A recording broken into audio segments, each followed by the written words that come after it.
Hi, this is Dr. Maureen O'Hara, and I'm going to go over references and citations in APA style for you.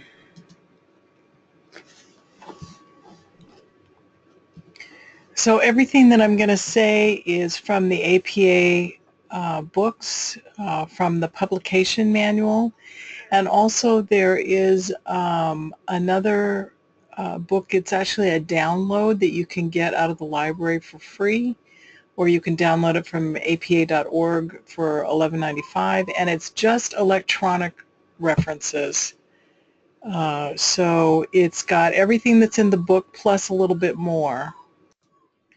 So it has format for doing references for YouTube videos, for example, tweets, some of the oddball electronic things. So that's a good thing to have as in your reference.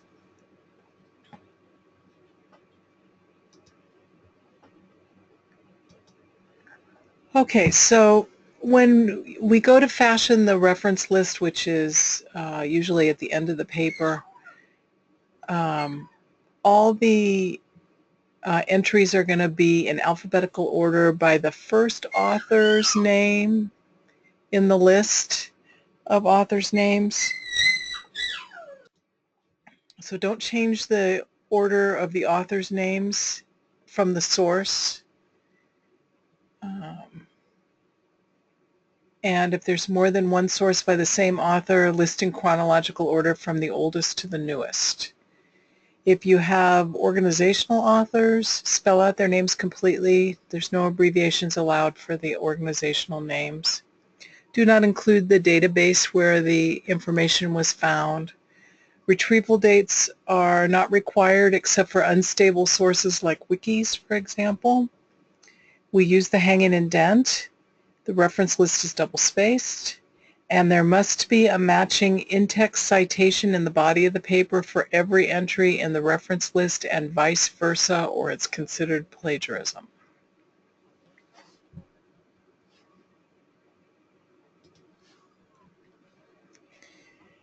All right, so the only sources that I'm going to cover in this video are journal articles, books, chapters in books, reports, web pages, and words in the dictionary. So you can look at the publication manual or the electronic reference sources for other things like symposia, posters, maps,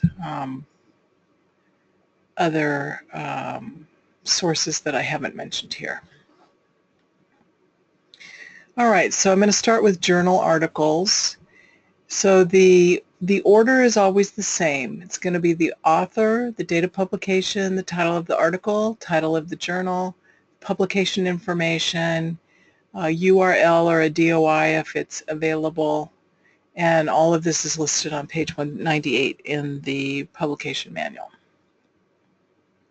All right, so one thing that I wanted to bring to your attention was that the punctuation for the author's names, you're going to have the author's last name and then a comma. Then there's the initials with periods, and there's a space in between the initials. For the reference list, whenever you use the ampersand, there will always be a comma before the ampersand.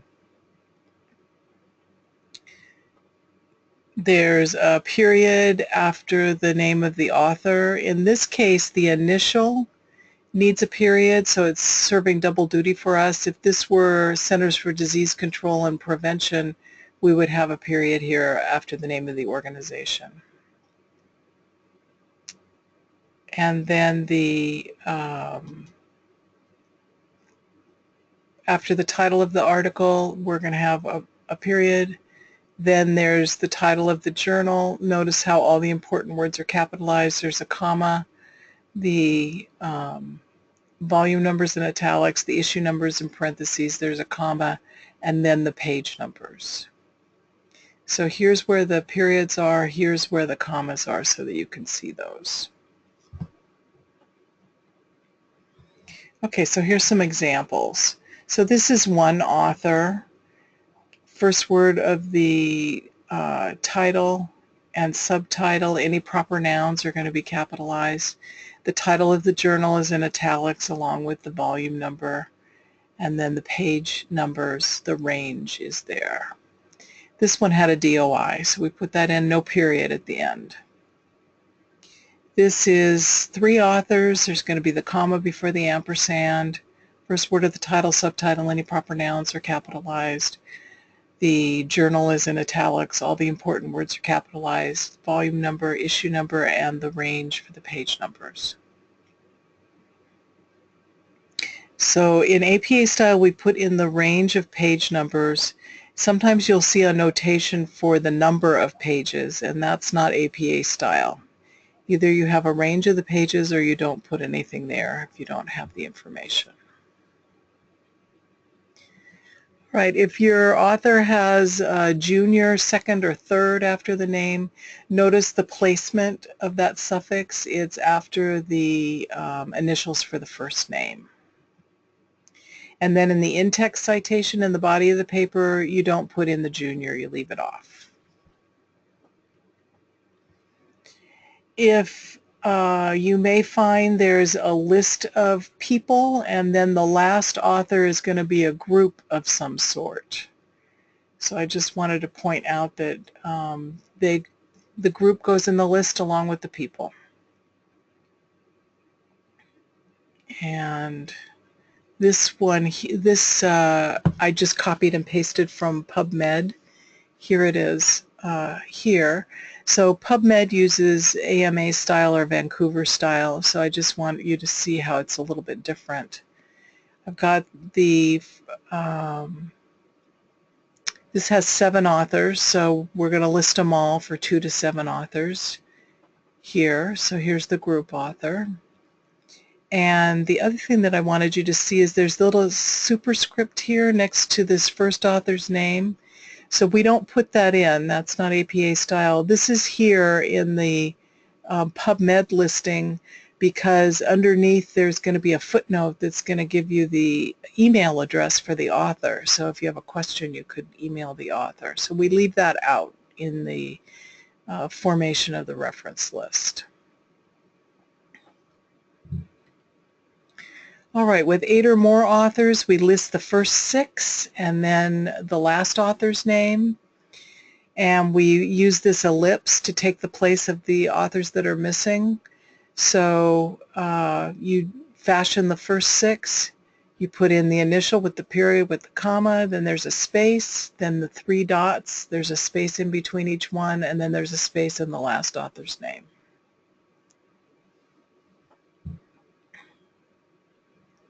With the Cochrane database and open access journals, frequently there is no volume number, but they give you an issue number.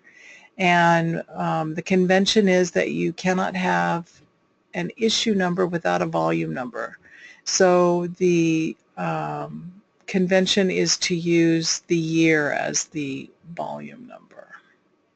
So you'll see this again in the Cochrane database and then open access journals that are only on the web. There's no print component.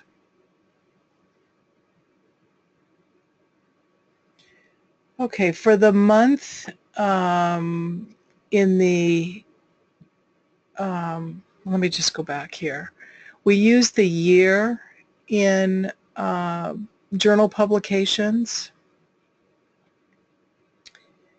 So because they're printed monthly.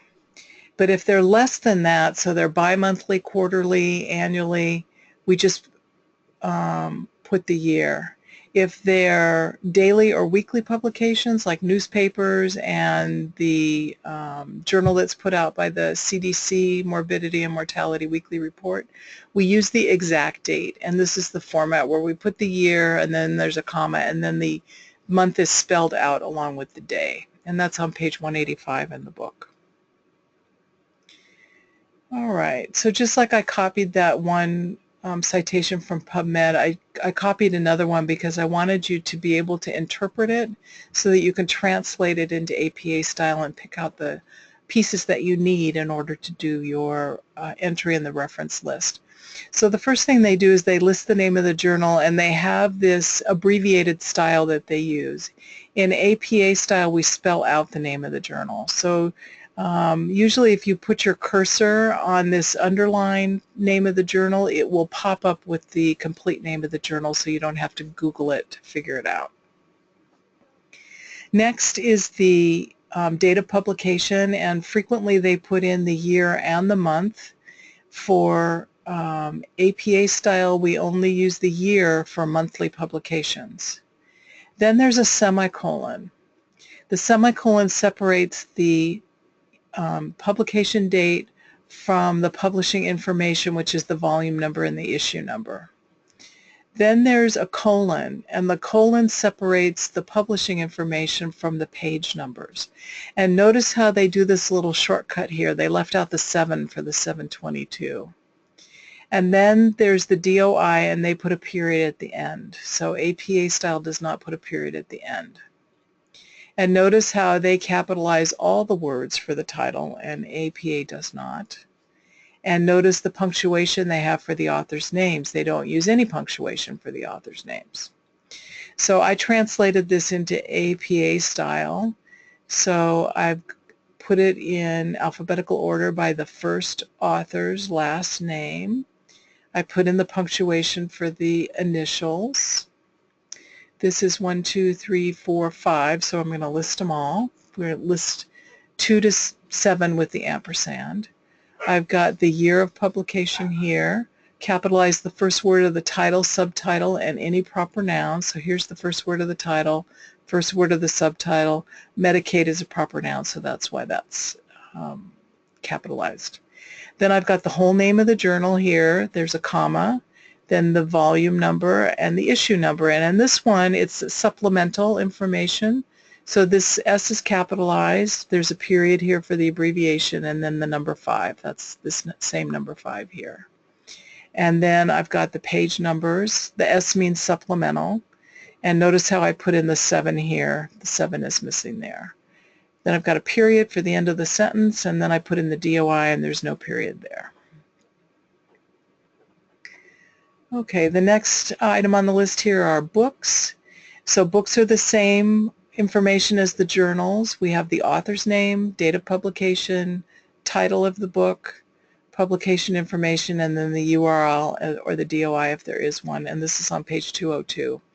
This also will be the same format for reports, or as I like to say, anything with a cover. So a monograph, a report, a book is all going to have this same formatting.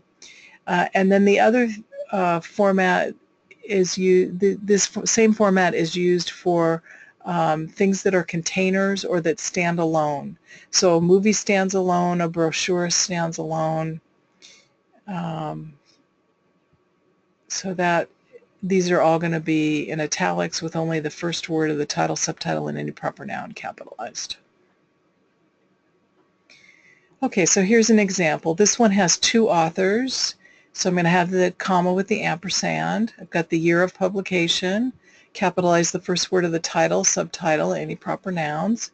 This one has an addition, so that goes in parentheses right here. There's no punctuation between the title of the book, which is in italics, and the edition number, which is not in italics. Then I've got the location. Notice how I've got the city and the 2-letter abbreviation for the state. There's a colon and then the name of the publisher. So if this book had volumes, like volumes 1 and 2, and it was the second edition, the volume number comes first. So I just wanted to point out there's an order to these things here.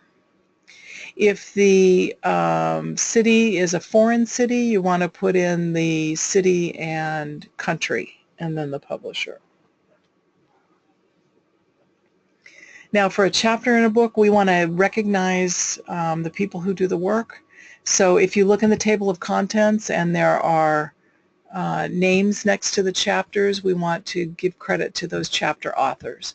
So notice how it's the same as the journal articles and the books. You have the last name of the first author, There's a comma with the ampersand, the date of publication. This is the title of the chapter, so it's not going to be, this is just like the journal article, it's not going to be in italics. First word of the title, subtitle, any proper nouns. Then there's a period. Then you say in, and now look for the editors, how the initials come first. There's no comma with the ampersand for 2 authors or more. There is for 3 or more, but not for 2. So these 2 are different. I don't know why they made it different, but it is. And then we have editors here in parentheses, and notice how the for the people, editors is capitalized. For the edition, like in the previous book, it was not. And then we want to know the chapter, the pages of the chapter. So we put those in, all the pages, not just the page where you got the information, all the pages of the chapter. And then we've got the location with the city and the 2-letter abbreviation for the state, and then the publishing information. So if there are no designated chapter authors in the table of contents, then you use the previous one for the book. Then you'll cite the entire book like we did here. Okay. Now the other thing with chapter in a book, I just want to point out that there's an order to this information in the parentheses. If there's a volume number, that comes first, then if there's an edition, that comes second, and then the page numbers. Notice how it's PP period for more than one page here. And then the other thing is if there are no page numbers, then you put the chapter number. Notice how chapter is capitalized because you capitalize a word with a number. That's why that is that way. This particular one was an electronic book and it did have retrieval information, whereas this other one was a book out of the library, so it didn't have a URL or a DOI. Okay, reports are similar to books. You're going to have the author's names, the year of publication, first word of the title, subtitle, any proper nouns are going to be capitalized. It's going to be in italics just like a book. The report number is going to be in parentheses just like the edition number is. Then you're going to have the city and state with the 2-letter abbreviation, and then this is the publisher. If the author and publisher are the same, if this author and this publisher are the same, then you're going to use author instead of the spelling out the name of the publisher again. So here's an example from the World Health Organization. I've got my organizational author, I've got the year of publication, here's the title of the report, it's called tuberculosis. The location is Geneva, Switzerland, and the World Health Organization is the publisher, so I just put author here. And then I do have a retrieval URL, so I put that there. Okay, so here's another report. This was off the cover of the report, and then when I scrolled down a little bit, it had a suggested citation. And I love it when they have the suggested citation because it gives you all the pieces to the puzzle. You don't have to guess about anything. The thing is, though, that you must translate that into APA style. So let me show you how to do that. So here was that same suggested citation with the author and the report number and the title and the publisher and the city where it was published and the year. So see how this is not in the same order as we do for APA style. So here I put these, and also in this suggested citation they spelled out the author's names.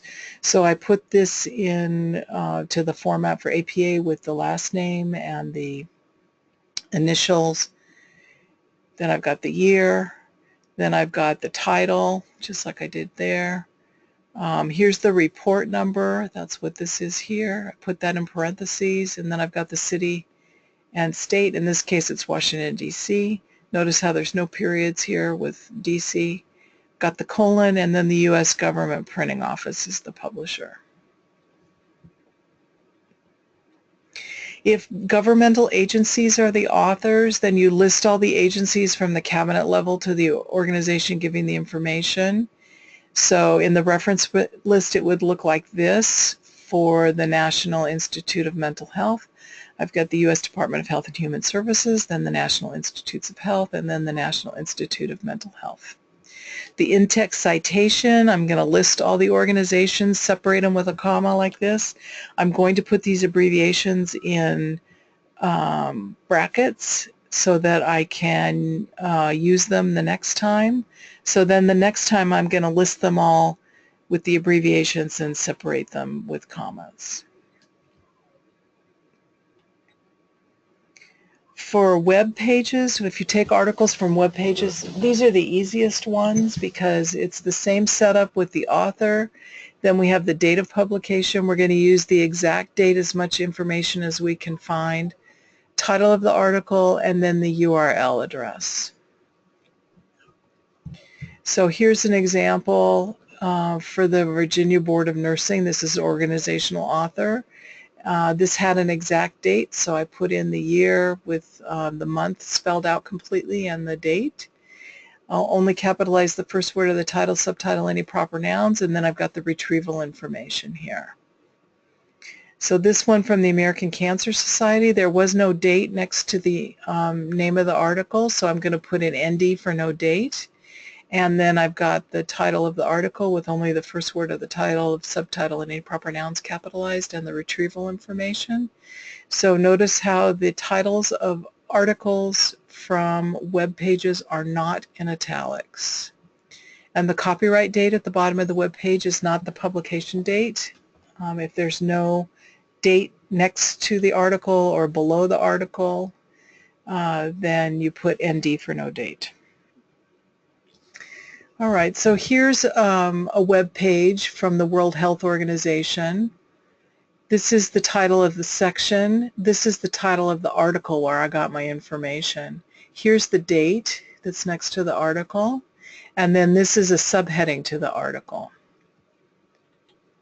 So I went down and looked at the bottom of the page. The World Health Organization is the owner of this website, so I'm going to use them for the organizational author.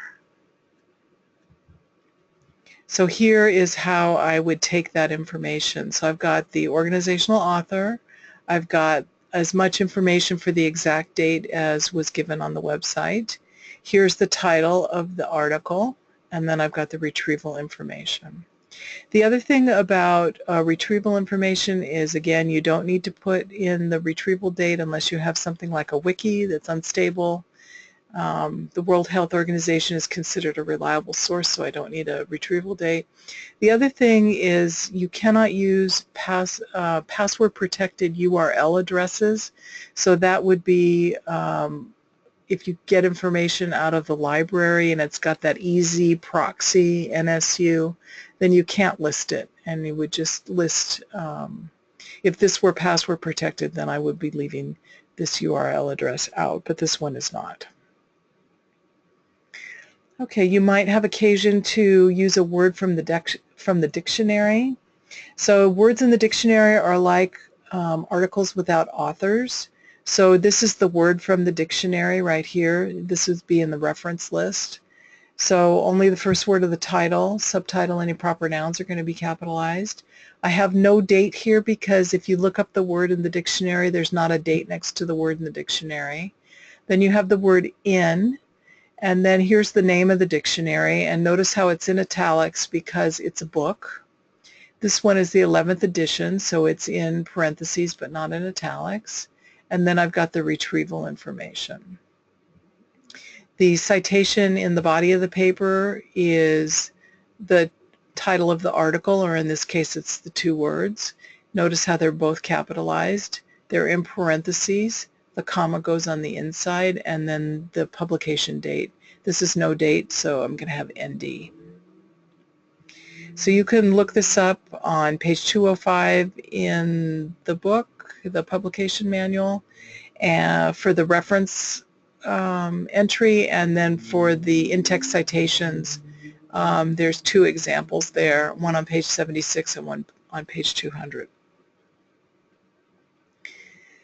Okay, so the choices for authors are, we like to choose people if we possibly can. So I took this exactly word for word from this page at the apastyle.org blog. So you want to ask yourself who's responsible for the content. We look for people or persons, and if there are none, then we look for organizations to be responsible for the information. Use them as an organizational author. If there's no author, then you may need to resort to using the title of the article. So here's an example from, this is a web page, so Centers for Disease Control and Prevention. This is the organizational author. Okay, also I took this is word for word from this website right here. If there is no obvious person or organization, which will probably be most likely on a web page, then you use the title of the article as the author. So here was a reference from MSNBC about the miners that were freed in Chile. So here's the title of the article right here. Notice how the first word of the title, subtitle, any proper nouns are capitalized. Here's the exact publication date. It's like a newspaper. And here's the retrieval information. So for the in-text citation, you're going to cite a few words that make sense. Notice how all the important words are capitalized because it's the title of the article. It's going to be in quotation. The comma goes on the inside, and here's the year of publication. Okay, so if there is no obvious person as the author, we use the name of the organization. If there's no obvious person or organization, we use the title of the article as the last resort. For the reference list entry, it's going to be the first word of the title, subtitle, any proper nouns are going to be capitalized.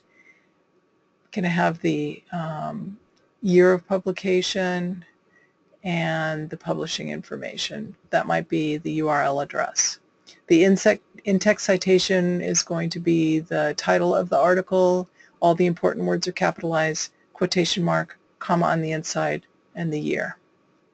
So these are your only choices for authors. It's people or persons, organizations, or title of the source. And whatever is in the author spot right here, that's the same author you're going to use for the in-text citation. So names of journals and publishers cannot be authors. And if there's no byline with news organizations, then you're going to want to use the title of the article as the author. And the other place where you're going to see this is editorials and other sections of journals that usually do not identify a person as the author. So in that case, you're going to be using the title of the article as the author. Okay, for citations, I like to say that the citations are the electronic breadcrumbs that are going to lead the reader back to the reference list. So the author in the reference list is the same as the author in the in-text citation.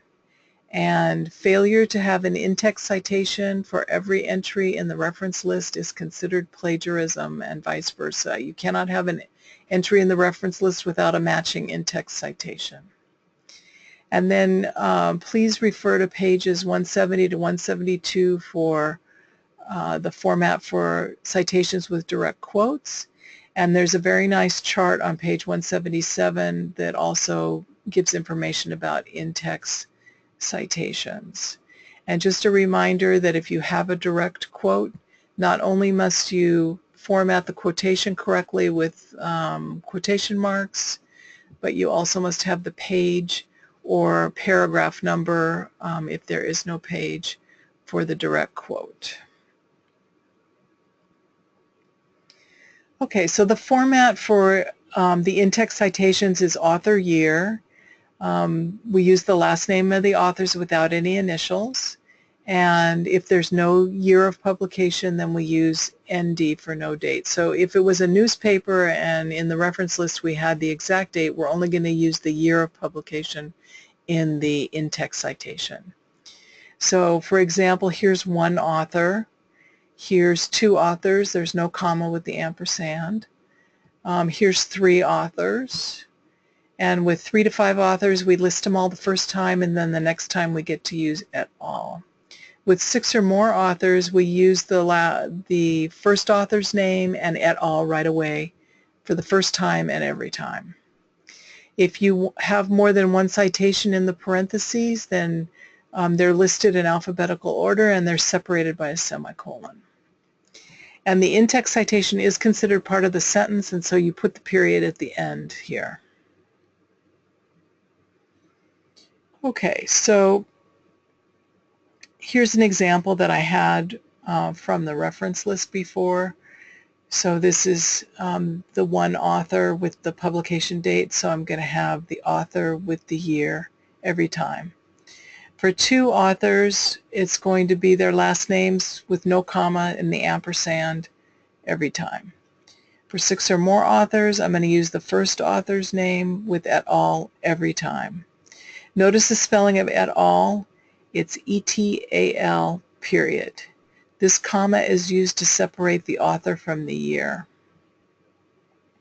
The only place we use the ampersand is in the in-text citation and the reference list. It's not used anywhere else in the paper. With 3 to 5 authors, we list all the authors the first time, and then after that we just list the first author with et al. And remember, with multiple citations, separated with a semicolon, and it's going to be in alphabetical order. With organizations, if we are only going to use it one time, we can have the whole name of the organization, comma, with the year of publication. Or if we're going to use it again, and this is the first time that we're going to be using the term, we're going to abbreviate it by using the brackets. We can't have parentheses in parentheses, so we need something different to show the abbreviation, so that's why we use the brackets. Then the next time we can use the abbreviation in the in-text citation. So remember, with abbreviations, you must use the spelled out term the first time and then put in the abbreviation. After that, you're all set to use the abbreviation for the rest of the paper. Okay, then there's another format called a running text citation. So here we're going to use the author's name with the year as part of the sentence. So here's the subject of the sentence, and then here's the verb, here's the rest of the sentence. Here is with an organization that it was already abbreviated previously. And here's one with the et al. Notice how there's no comma there, there's a period there, and then the year in parentheses. In the in-text citation, it's author and year. For the running text, it's author and year.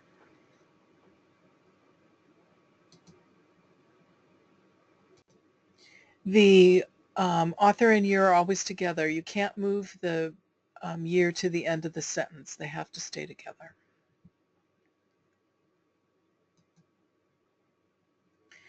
And if you're going to have the running text citation at the beginning, then you don't need to put it again at the end. It only has to be one time in the sentence. All right, when you have direct quotes or block quotes, you must have a page or paragraph number with the citation immediately following the quotation mark. So here is one author with the page number. Here is one author with a range of pages, so 1P for one page and then PP for multiple pages. If you are taking information from a web page, then count down the paragraphs from the beginning of the article, and it's going to be the number of the paragraph right there. So what if you have two or more sources with the same author and the same publication date? Then the way we distinguish them is we use the little letters A and B. So how do you know which one's A and which one's B? You're going to order them in the reference list in alphabetical order by the title of the article. So intrauterine comes before state. So that's why this one is A and this one is B.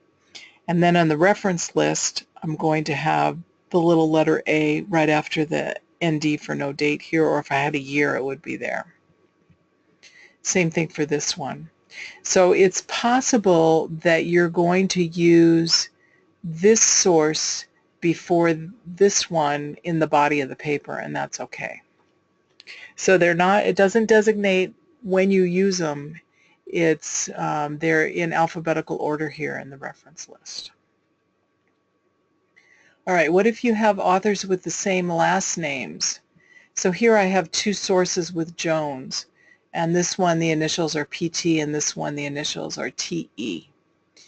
So I'm going to put them in alphabetical order by their initials here. They both have the same year. If this were 2010, then this one could be first. This is the reference list entry here.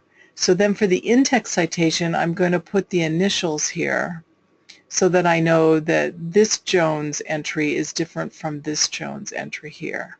So this one is 3 authors, so I'm going to list them all the first time, and then the next time I can say the initials and then et al. So what if you have an entry with authors with the same name in the same citation? It's only the first authors that we worry about. We don't worry about other authors in the same citation. So for this one, it's going to be Smith, Smith, and Turner, and then next time it'll be Smith et al. Okay, what about I have 2 or more sources with the same multiple authors. They got busy and wrote a couple of articles. So then what you're going to do is you're going to list as many of the authors' names as you need to make the distinction between them. So in this example I have with Orman. If I used Orman et al. 2011, you wouldn't be able to tell which source I'm talking about. So in this case, this particular one has these 1, 2, 3 authors. Here's the publication date, here's the name of the article. So my in-text citation is going to be these 3 authors' names. And this one has the same first 3 authors' names, and then it's got 2 other names. So for the in-text citation, I'm going to have to use all the authors' names all the time so that I can tell the sources apart. So I can tell this source apart from this one because I'm going to have the first 3 authors' names plus the next author, because now I can tell the difference. Then I'm going to have a comma and then et al. So that's on page 175 in the book if you want to look that up again. Okay, secondary sources. So this is used when you do not have the original work in front of you or it's out of print, and the article that you're reading is using that source in his or her article. So suppose I'm going along with my sentence here and I'm talking about social theory, and the author Smith cited Bandura. So I want to give credit to Bandura. So I'm going to say Bandura as cited in Smith. So the article that's going to go in the reference list is going to be Smith. So there's some examples there on page 178. This is probably going to come up just a few times in your career. So it's not used very often, but I did want to expose you to it and show you where you could find more information. All right, so recap of the reference list. Remember that we give credit to people first. With 2 to 7 authors, we use the ampersand. For 8 or more authors, we use the ellipse. Second choice is an organization that's responsible for the information. We're going to list the name of the organization. There'll be a period at the end, then the date. For web pages, look to see whose name is down by the copyright, because it's possible you can use that organization as an author. The last resort is that you're going to use the title of the article or the source. So if you have an article, it's going to be sentence case here. If it were a report, for example, then you would have italics. And remember, for news organizations without bylines, you're going to use the title of the article, and editorials are frequently do not have anyone's name next to it, so you'll use the title of the article for that as well. Remember, for the date, for articles that are, or journals, publications that are monthly or less, you're going to use the year. For daily or weekly publications, you're going to use the exact date. Articles from web pages, you're going to use as much of the exact date as they give you. If there's no obvious date, you'll use ND for no date, and remember the copyright date at the bottom of the page is for the entire website and not just for the articles that are published. We only capitalize the first word of the title, subtitle, and any proper nouns. The only sources that have all the important words capitalized are journals, newspapers, and newsletters. So probably you're only going to be using journals, so you can think about that the only source that you probably would have all the important words capitalized would be journal articles. Everything else is the first word of the title, subtitle, any proper nouns. How do you know when to use italics? We use italics for things with covers or that are containers or standalone. So the journals have covers and they contain articles, books have covers and contain chapters, newspapers contain articles, television series contain episodes, symposia contain presentations, reports have covers, brochures, movies, videos, maps, posters stand alone. And remember that whatever is contained in the item is not in italics. Only the container is in italics. So sources that have a combination of sentence case and italics are journals with the articles, books with chapters, newspapers with the article, symposia with the title of the presentation. So you will, even though there may be sections in a report, you're not going to break it down. It's just going to be the title of the report. And same thing with articles from web pages. It's just going to be the title of the article on the web page and not the section that it's listed in. For citations, remember that for one author, we list all the time. For two authors, we list them both all the time, no comma. For 6 or more authors, we use the first author's name and et al. All the time. For 3 to 5 authors, we list them all the first time. Next time we use et al. For organizations, we can abbreviate them, whether that's the first time it's used or if you already had abbreviated it somewhere, then you can just use the abbreviation. For a word in the dictionary, oh, I forgot my quotation mark here. There's going to be a quotation mark on both sides of this. The comma goes on the inside. And for articles without an author, you can shorten the title a bit for the in-text citation. Quotation marks on both sides here. All the important words are capitalized. The comma's on the inside. And the year of publication. And that's all I had for this quick tour of the reference list and the citations. If you have any questions, please email me or call me. I have office hours every day, weekdays and weekends. If I am home, I will talk to you. So please feel free to call me or email me.